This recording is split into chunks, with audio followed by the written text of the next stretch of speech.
Para. Her gün elimizden geçen, kararlarımızı şekillendiren, toplumları kuran ve aynı zamanda yıkan bir güç. Ama çoğumuz onun ne olduğunu gerçekten bilmiyoruz. İşte kritik nokta tam da burası.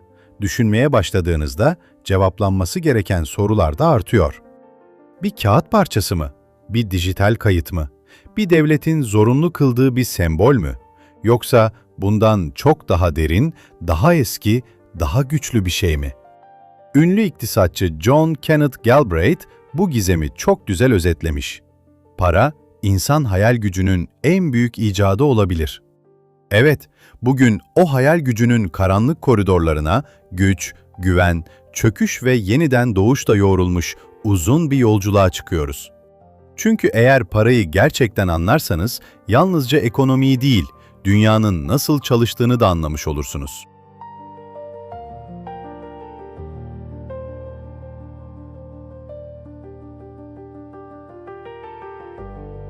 Başlangıçta insanlar takas yapıyordu. Bu kulağa romantik gelebilir ama gerçekler biraz farklıydı.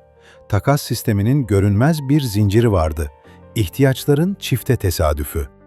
İki insanın aynı anda birbirinin sunduğu ürün veya hizmetlere ihtiyaç duyması gerekiyordu.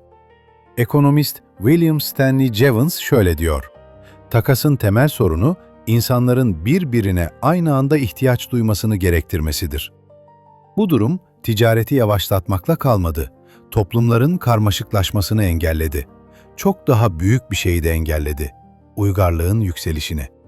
Ve sonra bir gün, insanlık bu zinciri kıracak basit ama devrimsel bir araç buldu: para. Para, kaosu düzene çevirdi. Belirsizliği öngörülebilirliğe dönüştürdü. Değersiz zaman kaybını ekonomik hızla değiştirdi.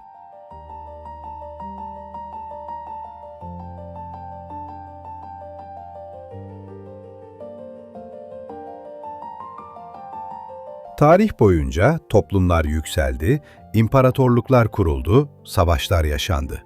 Ama hepsini ayakta tutan ortak bir mimari vardı: paranın 3 işlevi. Dürüst olmak gerekirse bu işlevler yalnızca ekonomi kitaplarında yer alan tanımlar değildir. Modern uygarlığın görünmez iskeletidir.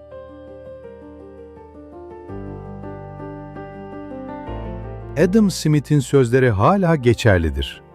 Ticaretin gelişebilmesi için önce değişimin kolaylaşması gerekir.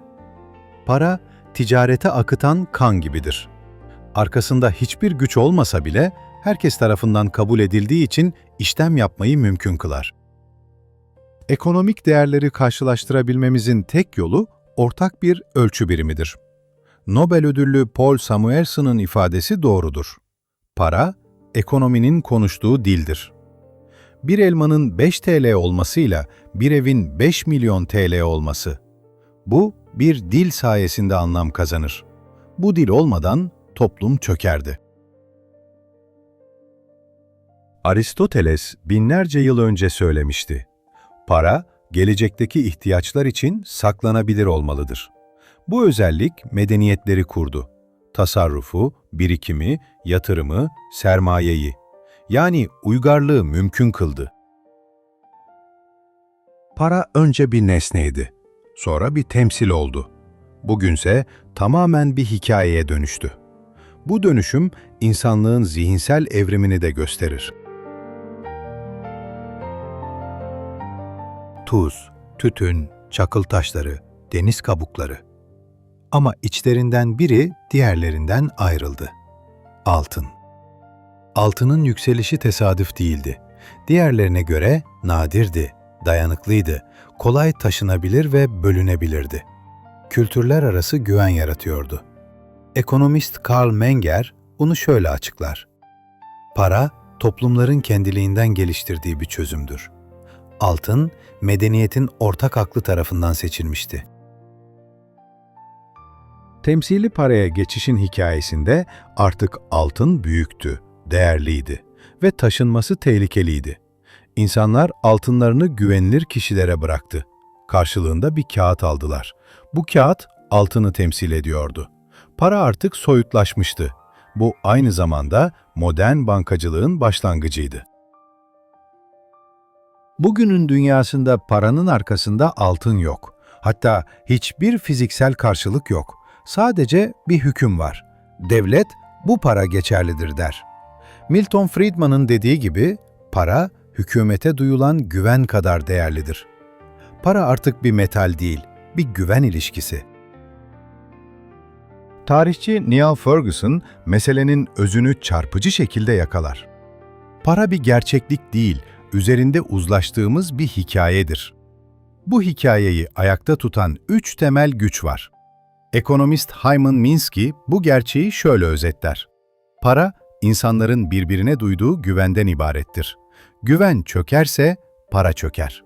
Tarih bunun örnekleriyle doludur. Weimar Almanyası, Zimbabwe, Yugoslavya, Arjantin'in hiperenflasyon dönemleri, Sovyetlerin çöküşü. Para vardı ama değer yoktu.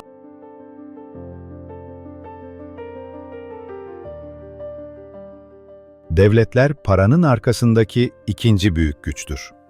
Bir para birimi yasal ödeme aracı ilan edildiğinde vergiler, maaşlar, borçlar artık onunla ödenmek zorundadır.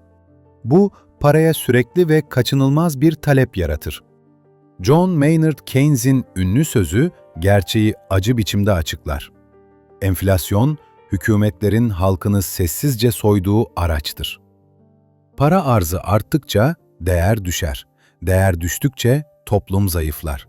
Bu yüzden merkez bankalarının bağımsızlığı, modern ekonomilerin kalp ritmidir.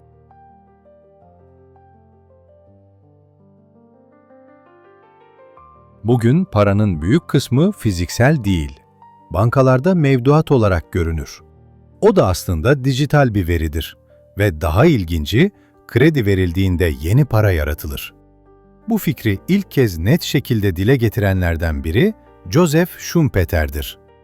Bankacılık sistemi satın alma gücünü yoktan var eder.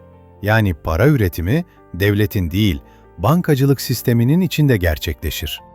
Bu modern çağın en az anlaşılan gerçeğidir.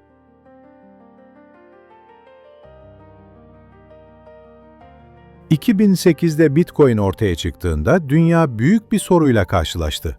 Devlet olmadan para olabilir mi? Kriptografinin öncülerinden Nick Szabo şöyle der: matematiksel doğrulama insanlardan daha güvenilirdir. Kripto paralar bir şeyi değiştirdi. Güveni devletten alıp matematiğe taşıdılar. Bu devrim hala erken aşamada ama etkisi şimdiden derin görünüyor. Çünkü para ilk kez tarih boyunca merkezsizleşme ihtimaliyle karşı karşıya. Tarih bize şunu öğretir. İmparatorluklar için en az ordular kadar önemli olan bir konu daha var: finansal yapı. Roma, Bizans, Pers, Osmanlı, İngiliz İmparatorluğu. Hepsinin yükselişinde güçlü bir mali sistem vardı. Hepsinin çöküşünde ise finansal bozulma. Para yalnızca bir araç değildir. Bir uygarlığın omurgasıdır. Ve şimdi bu uzun yolculuğun sonunda ortaya çıkan tek bir gerçek var. Para eşittir inanç artı güven artı kıtlık. Tüm sistem bunun üzerine kuruludur. Galbraith'in sözleri final için mükemmel. Paranın gizemi, onun neden değerli kaldığını anlamaya çalıştığınızda başlar. Para bir amaç değil, bir kağıt değil, dijital bir sayı bile değil. Para bir fikirdir, bir sözleşmedir, bir hikayedir. Ve o hikayeyi ayakta tutan biziz. Eğer bir gün hepimiz aynı anda "ben bu kağıdı kabul etmiyorum" dersek, para bir anda yok olur. Bu yüzden tarihin en büyük gücü altın değildir, kağıt değildir, kripto değildir.